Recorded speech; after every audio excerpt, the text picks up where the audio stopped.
Hey everybody, this is my 125 gallon tank, and I'm happy to say I was finally able to get in here today and really get some significant work done towards getting this tank cleaned up.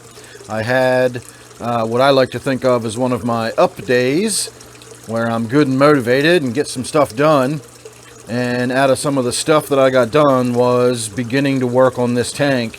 So I did a really big water change. I probably did, I don't know, maybe 60 to 75%. In fact, we can go ahead and have a look at just how much I did right now.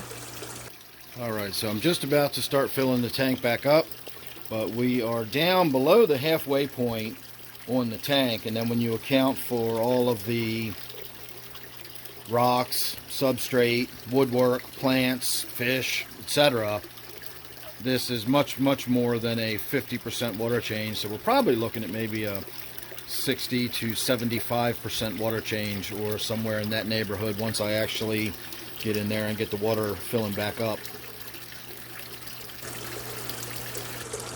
So you can see I did a large water change, and out of that large water change I vacked all of the stuff that was in there, or at least as much of it as I could realistically get out. I had a lot of the sheets of green cyanobacteria growing all over everything, and so I knocked a bunch of that loose physically by hand.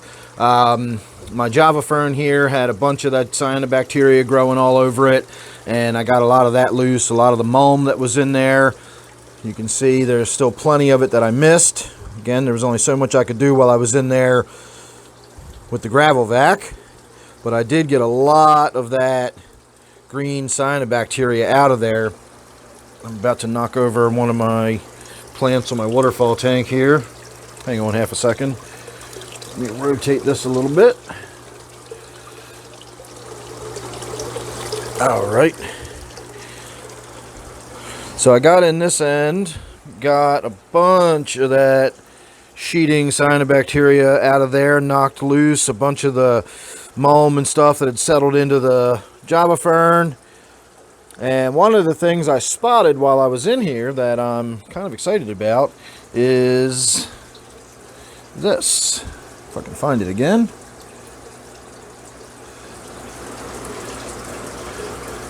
So that is not a lily pad. That, I think, is going to be a new plant starting.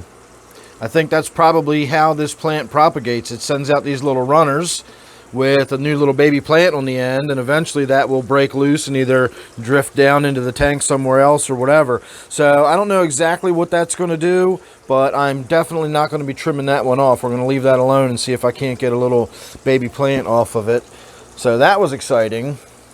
But while I was down on this end, I also got my hand in there and I swirled down in this corner and just swirled up all kinds of mulm and filth and stuff that was in there. I got all that crud cleaned up and knocked out of there.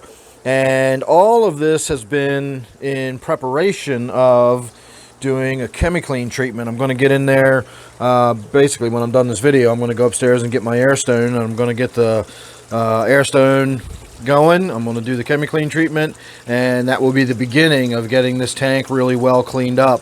I checked the nitrate before I did the big water change, and it was very clearly in the red. And of course, once it gets red on that API test kit, you can't really tell how red it is. I just knew it was really red. And so after that massive water change, we are still in the very orange. It's not red anymore, but it's pretty close. I would definitely put it over 30 parts per million on the nitrate.